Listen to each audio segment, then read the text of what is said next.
For more about China's increasingly assertive tone, we're joined by Michael Kulma.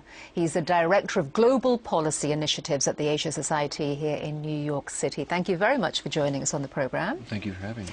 So let's break down Wen Jiabao's most recent statements. First, what do you make of his decision to resist Western pressure to help Western exports?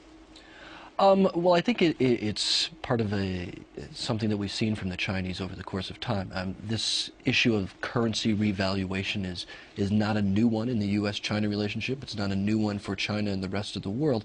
And it's something that I think the Chinese have spoken about in the past when they've received pressure, particularly from the United States, as the United States is the most outspoken of all the countries in this regard. So it's not overly surprising, I think, to see that Premier Wen has suggested some degree of resistance to the U.S. In particular. And what do you make of his statements concerning Taiwan and the Dalai Lama? Are they particularly strident if you look at them sort of with some historical perspective? Well, I think looking at them with some historical perspective, I would suggest even less of a concern in some ways.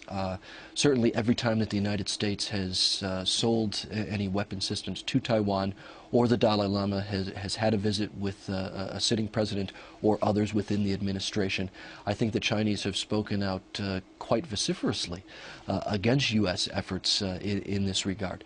So along those lines, I think it's pretty par for the course as far as U.S.-China relations is concerned. If you think that this is a more strident tone on behalf of the Chinese, what do you think that it will mean for the Obama administration in the months and the years ahead? If it's something that it suggests a more assertive tone by the Chinese, of course it could have deleterious effects for the relationship.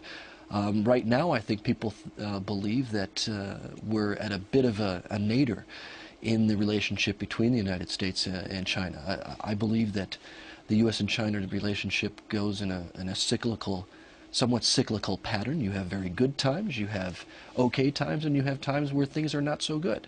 Right now is one of those times where things are not so good. Whether or not it's because of issues with the Dalai Lama or Taiwan or currency issues, we're not in a very good space, I think, at the moment. Right. And how does this affect life in China itself, then? Well, I think, China's decision, let's say, for example, on the currency front, not to revalue its currency, they're looking for, I think, stability within the country. So I think there's a general hesitancy or tendency for the Chinese not to want to go out of policies it's put in place over the course of the last year and a half on the economic front because of the financial crisis, to try and protect its citizenry, to try and grow its economy.